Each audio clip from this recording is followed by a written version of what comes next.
Virtual autism.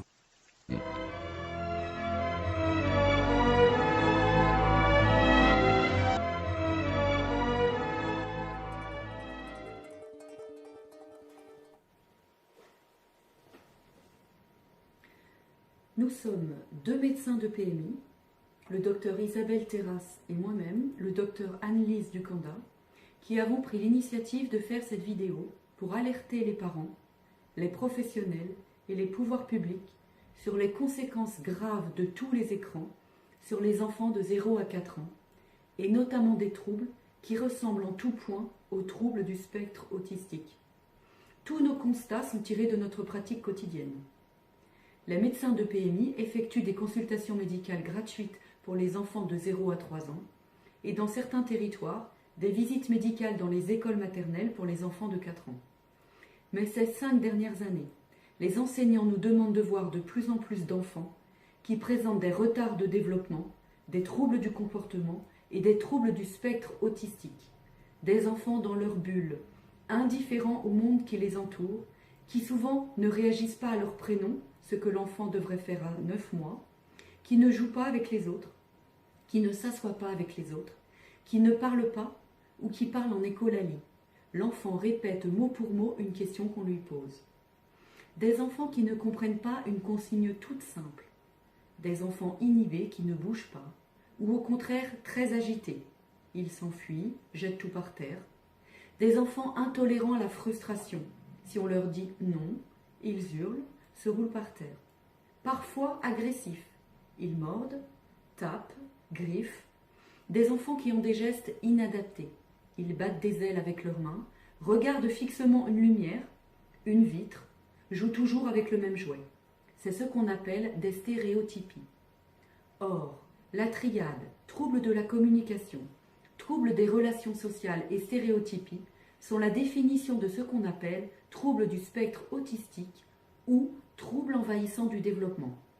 Sur 500 enfants d'une même classe d'âge dans ma ville, les écoles me signalent tous les ans environ 25 enfants qui ont ce tableau, soit 1 sur 20. Je reçois chaque enfant en consultation, avec ses 2 parents si possible, pendant 1 heure, au cours de laquelle j'observe l'enfant et je lui fais passer des tests simples. Est-ce qu'il joue en salle d'attente? Est-ce qu'il réagit à son prénom quand je l'appelle? Est-ce que j'arrive à croiser son regard quand je lui parle? Peut-il répondre à une consigne simple, comme « donne le jouet à papa » ? Peut-il répondre au test du langage ERTL4, calibré pour les enfants de 4 ans? Ce sont 2 enfants qui se préparent pour aller à l'école et nous posons des questions simples. Certains enfants ne regardent même pas la feuille. Je pose les questions. Que fait la petite fille?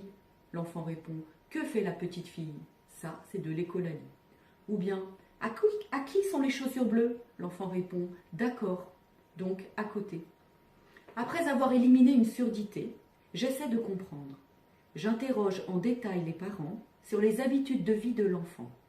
Entre 0 et 3 ans, comment occupait-il ses journées? Comment était-il gardé? Et maintenant, que fait-il en dehors des heures d'école? Je pose de façon très précise la question des écrans. Est-ce une habitude à la maison de laisser la télé allumée en permanence? Si oui, depuis que l'enfant est né? L'enfant la regarde-t-il ou joue-t-il à côté sans la regarder? Ou les deux? L'enfant aime-t-il aller sur le téléphone de maman, jouer sur la tablette de papa? A-t-il sa propre tablette à lui? Pour regarder des dessins animés, faire des jeux éducatifs? Va-t-il sur d'autres écrans, comme l'ordinateur, la DS, les jeux vidéo du grand frère? Je note le nombre d'heures totales passées par jour devant chaque écran. En semaine, le week-end, avant ses 3 ans, maintenant. Et je les additionne dans un tableau. Le constat est sans appel. Les enfants de 3-4 ans en grande difficulté que nous signalent les écoles sont quasiment tous exposés massivement aux écrans, de 6 heures à 12 heures par jour. Ils n'ont pas ou peu de jeux d'imitation, et s'ils en ont, ils les délaissent de toute façon au profit des écrans. Ceci, parfois même en l'absence de toute problématique sociale ou de toute problématique familiale. Mais les écrans ne sont pas des jouets comme les autres. Rappelons comment se développe le cerveau du petit enfant. Le cerveau du petit enfant ne peut se développer que s'il manipule les jouets avec ses mains, qu'il les goûte avec sa bouche et explore son environnement réel. Par exemple, avec ses cubes, il essaie d'encastrer les cubes, les uns après les autres. Un cube tombe. Il recommence en adaptant son geste. Ou bien, il manipule cette balle, se rend compte qu'elle est ronde, que quand il appuie dessus, elle se déforme, qu'elle a cette taille, qu'elle a des trous dedans. Quand il lance la balle, elle roule jusqu'au mur. Son cerveau analyse les effets de ses gestes sur les objets réels et c'est une des conditions pour que le cerveau établisse des connexions cérébrales et se développe.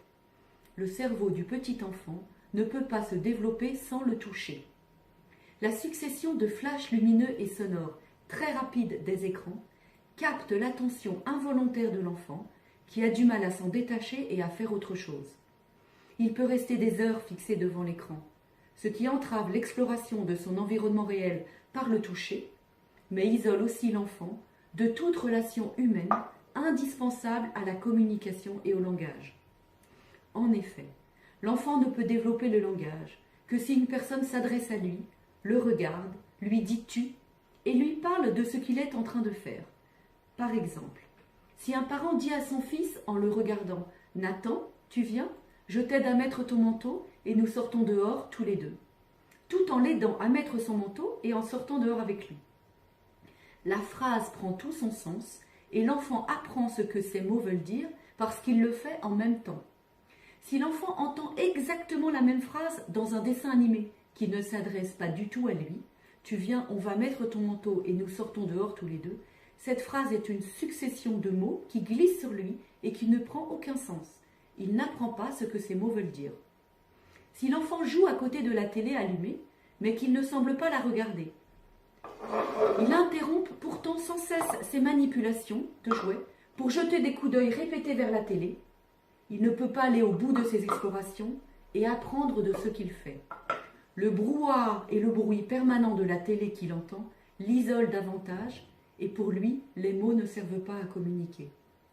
Par ailleurs, les écrans ne permettent pas deux choses essentielles à l'apprentissage, l'effort et la frustration. De plus, ces flashs lumineux et sonores saccadés, venus de l'écran, ne sont ni prévisibles ni rassurants et génèrent chez l'enfant des émotions et des angoisses qu'il ne gère pas. Tout cela peut entraîner chez le petit enfant des comportements agressifs et violents. De plus en plus d'enfants mordent et tapent à la crèche et à l'école maternelle. Ce phénomène existe même avec les dessins animés pour enfants, mais il est majoré si le programme est inadapté, comme le journal télévisé ou des films pour adultes par exemple. Nous voyons en consultation des bébés tendus, des bébés qui pleurent beaucoup, sans raison médicale ni psychologique, et qui s'apaisent miraculeusement quand les parents éteignent la télé. Par ailleurs, les écrans ont un pouvoir addictif très puissant. Petit à petit, l'enfant ne peut plus s'en passer et le réclame de plus en plus. Si les parents tentent de lui retirer, il peut rentrer dans une énorme colère. Il hurle, se roule par terre, peut se taper la tête contre les murs. La réaction est beaucoup plus violente que si on lui enlève n'importe quel autre jouet. Et cela complique l'arrêt des écrans. La seule solution pour les parents de le calmer est souvent de le remettre devant l'écran.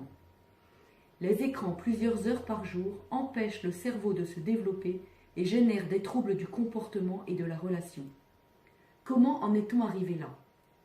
Depuis quelques années, la révolution numérique s'est invitée dans les familles, avec 10 à 15 écrans par foyer. La télé est un écran de plus en plus grand et s'impose dans le salon. Elle est souvent allumée toute la journée, dès le matin, parfois dans les chambres, la cuisine. Les chaînes se sont multipliées et certaines sont spécialement dédiées aux enfants ou aux bébés. De plus en plus, les parents et les adolescents sont aussi sur leurs écrans, ce qui limite considérablement les échanges avec le petit dernier de 0 à 4 ans qui a tant besoin qu'on lui parle. Les fabricants d'outils numériques l'ont bien compris. Le nouveau marché, c'est celui des bébés. Et nous voyons ainsi dans les catalogues de jouets des télés,